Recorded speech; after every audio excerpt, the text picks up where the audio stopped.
آج کے ایسے فتنوں بھرے دور میں جو ایکسپرٹ کاروباری ہیں یا جو ابھی بزنس شروع کر رہے ہیں یا کریں گے، اگر انہیں حضور صلی اللہ تعالیٰ علیہ وسلم کی تجارت کا طریقہ سیکھنا ہو تو ایسی سنتیں کہاں ملیں گی؟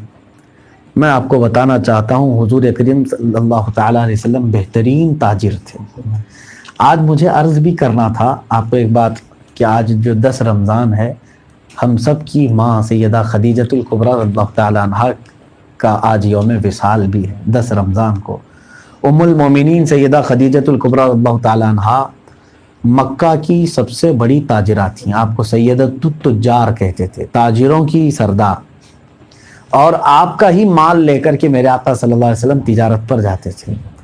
کئی مرتبہ آپ نے باہر ملکوں کا سفر کیا، ملک شام کا، اور حضرت خدیجۃ الکبریٰ رضی اللہ تعالیٰ عنہ حضور صلی اللہ علیہ وسلم کی حکمت اور طریقے دانائی تجارت کے بہت سارے ٹپس، ان چیزوں کو دیکھ کر کے ہی متاثر ہوئی بہت۔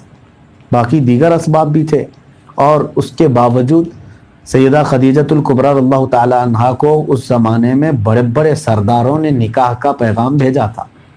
ابو جہل نے بھی بھیجا تھا، اور کئی لوگ ہیں، سلط نام کا ایک شخص، اس نے بھیجا تھا، بڑے بڑے لوگوں نے۔ آپ نے کسی کے بھی نکاح کے پیغام کا جواب نہیں دیا، اور یہاں رسول کریم صلی اللہ علیہ وسلم کو خود حضرت خدیجۃ الکبریٰ نے پیشکش کی اپنی ایک سہیلی نفیسہ جن کا نام تھا، ان کے ذریعے سے حضور صلی اللہ تعالیٰ علیہ وسلم کے تجارت کے معاملات اتنے ہیں۔ اس کے متعلق کتاب میں آپ کو مل جائے گا۔ صاحب نے مجھ سے پوچھا ہے کیا کسی کتاب میں یا کسی عالم کے پاس براہ کرم جواب دیں۔ بالکل دونوں جگہ بھی ملے گا، آپ کو کتاب میں بھی ملے گا اور کسی بہترین عالم کے پاس بھی یہ طریقے ملیں گے انشاءاللہ العزیز۔ رسول کریم صلی اللہ تعالیٰ علیہ وسلم کی سیرت پڑھنے والے حضور صلی اللہ علیہ وسلم کی تجارت کے معاملات کو پڑھیں انشاءاللہ العزیز، اس میں بھی ملے گا۔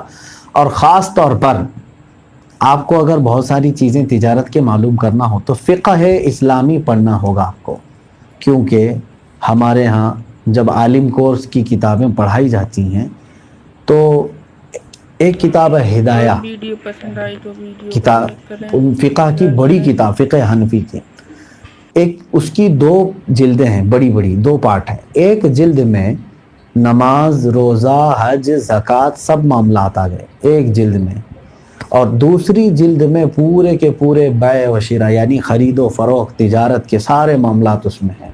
تو ظاہر سی بات ہے وہ فقہ اگر آپ پڑھیں گے اس میں ساری چیزیں، پارٹنرشپ کیسے کر سکتے ہیں آپ، یا مزاربت ہے، شراکت ہے، اقالہ ہے، بہت ساری، نفع کتنا لے سکتے ہیں آپ، یہ تمام چیزیں فقہ اسلامی میں موجود ہیں۔